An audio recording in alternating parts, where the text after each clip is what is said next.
Selamat berjumpa kembali dalam layanan audio sahabat seperjalanan. Hari ini adalah hari Rabu 29 Januari 2025. Tema renungan saat teduh kita dengan judul Terlalu Percaya Diri. Firman Tuhan terambil dalam Yohanes 13 ayat 36 sampai dengan 38. Simon Petrus berkata kepada Yesus, "Tuhan, kemanakah engkau pergi?" Jawab Yesus, "Ke tempat aku pergi, engkau tidak dapat mengikuti aku sekarang, tetapi kelak engkau akan mengikuti aku." Kata Petrus kepadanya, "Tuhan, mengapa aku tidak dapat mengikuti engkau sekarang? Aku akan memberikan nyawaku bagimu." Jawab Yesus, "Nyawamu akan kuberikan bagiku? Sesungguhnya aku berkata kepadamu, sebelum ayam berkokok, engkau telah menyangkal aku 3 kali." Mari kita berdoa. Bapa yang di dalam surga, biarlah kehidupan kami tidak seperti Petrus yang sombong, angkuh, dan terlalu percaya diri. Apa yang diucapkannya ternyata tidak sesuai dengan apa yang dilakukannya. Dalam nama Tuhan Yesus kami berdoa, amin. Shalom sahabat perjalanan dikasih Tuhan. Pernahkah kita menghadapi orang yang sangat overconfident, terlalu percaya diri, dan sangat suka sekali membangga-banggakan diri sebagai orang yang paling hebat, sebagai orang yang paling berjasa, sebagai orang yang akan berdiri paling depan menghadapi setiap persoalan yang ada. Kalau orang lain mundur, dialah yang pertama kali. Itu kelihatan hebat, bombastis, hebat ucapan. Pernah kita bertemu dengan orang seperti demikian? Lalu apa sikap kita? Maka ada 2 sikap yang kita akan tunjukkan. Kita terkagum-kagum orang yang seperti demikian karena nampak luarnya begitu sangat meyakinkan, begitu percaya diri. Tetapi Tuhan tidak menginginkan orang-orang yang kemudian mengungkapkan percaya diri di dalam bentuk ekspresi luarnya. Dan Tuhan melihat hati apa yang terjadi di dalam diri Petrus yang terlalu overconfident, yang terlalu percaya diri. Apa yang firman Tuhan katakan? Simon Petrus berkata kepada Yesus, "Tuhan, kemanakah engkau akan pergi?" Jawab Yesus, "Ke tempat aku pergi, engkau tidak dapat mengikuti aku sekarang, tetapi kelak engkau akan mengikuti." Kata Petrus kepadanya, "Tuhan, mengapa aku tidak dapat mengikuti engkau sekarang?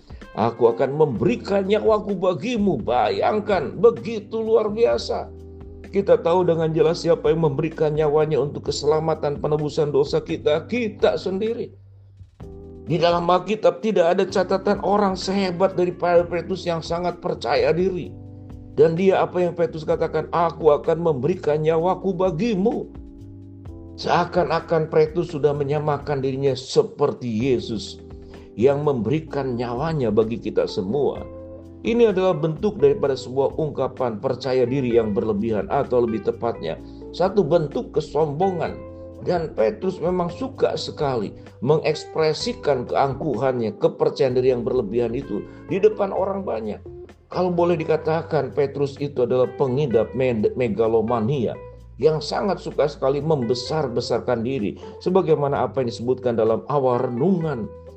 Seakan-akan tampak luar dia orang yang akan berkorban, memberikan apapun, dan itu diungkapkan dalam bentuk kata-kata bombastis, omong besar.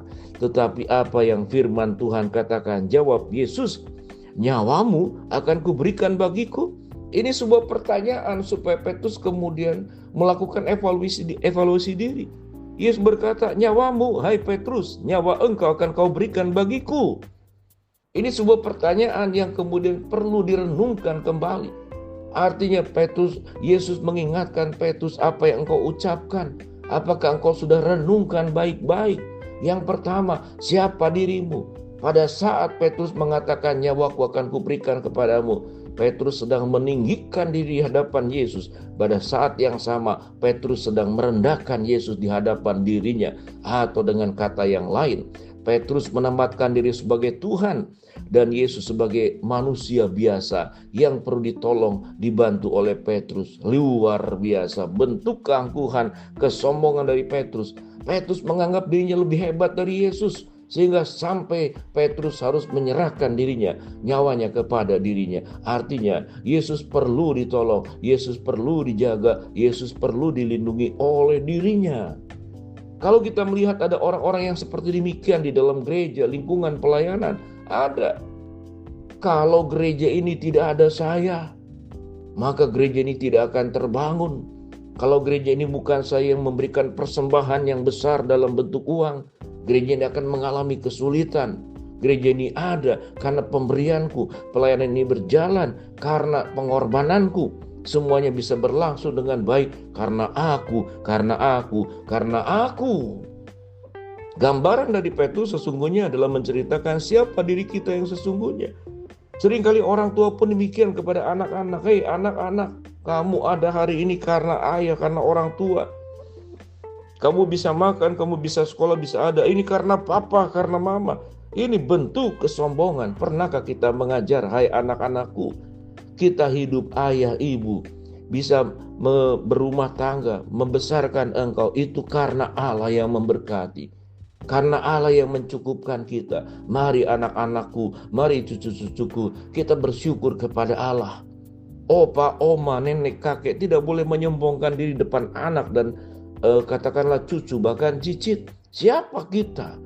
Kalau kita menyombongkan diri, kita sangat percaya diri, kita menjadi orang yang sombong, kita menjadi orang yang megalomania, membesar-besarkan diri, dan lupa untuk membesarkan dan memuliakan Allah. Paulus adalah gambaran yang sangat real. Aku ini bukan siapa-siapa dan aku ini bukan apa-apa.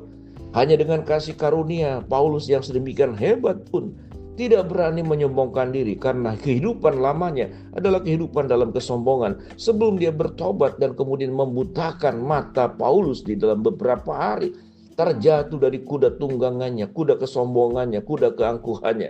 Dia sadar selama buta dia dipapah, baru menyadari, aku bukan siapa-siapa Tuhan dan aku bukan apa-apa. Segala berkat anugerah itu berasal daripada Engkau, bukan dari diriku sendiri. Terlalu percaya diri. Itulah daripada diri Petrus. Ayat 38. Jawab Yesus, nyawamu akan kuberikan bagiku. Sesungguhnya aku berkata kepadamu, sebelum ayam berkokok engkau telah menyangkal aku 3 kali. Sebelum ayam berkokok aku telah menyangkal 3 kali. Itulah Petrus. Ada ilustrasi mengatakan mengapa ayam berkokok lalu kemudian wajahnya menghadap ke atas. Memang sedikit dipaksakan, tapi ada benarnya. Bahwa ayam pagi-pagi sebelum kemudian seluruh aktivitas terjadi, matahari terbit, ayam bersyukur kepada Allah, berkokok, oh Tuhan, puji Tuhan. Aku bersyukur aku hidup kembali, sekalipun aku ayam. Aku mensyukuri, aku tercipta sebagai ayam. Kalau seandainya ayam bisa berkomunikasi dengan Allah, apa kita bersyukur tiap hari? Tapi firman Tuhan berkata, sebelum ayam berkokok engkau telah menyangkal aku 3 kali. Orang yang megalomania membesarkan diri dengan mulut, dengan percakapan untuk membesarkan diri supaya orang memuji dirinya. Seringkali justru jiwanya itu kerdil karena orang yang besar, orang yang hebat. Dia akan banyak berbuat, bukan banyak bicara. Dia akan membesarkan Allah, bukan membesarkan dirinya sendiri seperti Paulus. Bukan seperti Petrus yang suka membesarkan diri dan kemudian merendahkan Allah dan Kristus. Biarlah kita menjadi orang jangan terlalu percaya diri, tapi mempercayai Allah dalam segala keberadaan kita yang terbatas, yang lemah, yang berdosa. Kalau bukan Tuhan yang menguatkan kita tidak pernah kuat. Kalau bukan Tuhan yang memberkati kita tidak ada apa-apanya. Marilah kita menjadi orang yang percaya kepada Allah sesungguh-sungguhnya, bukan orang yang terlalu percaya diri. Kita berdoa.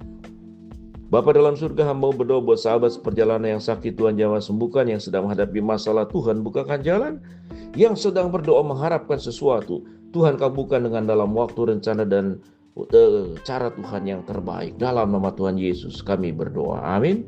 Shalom, Tuhan memberkati kita semua.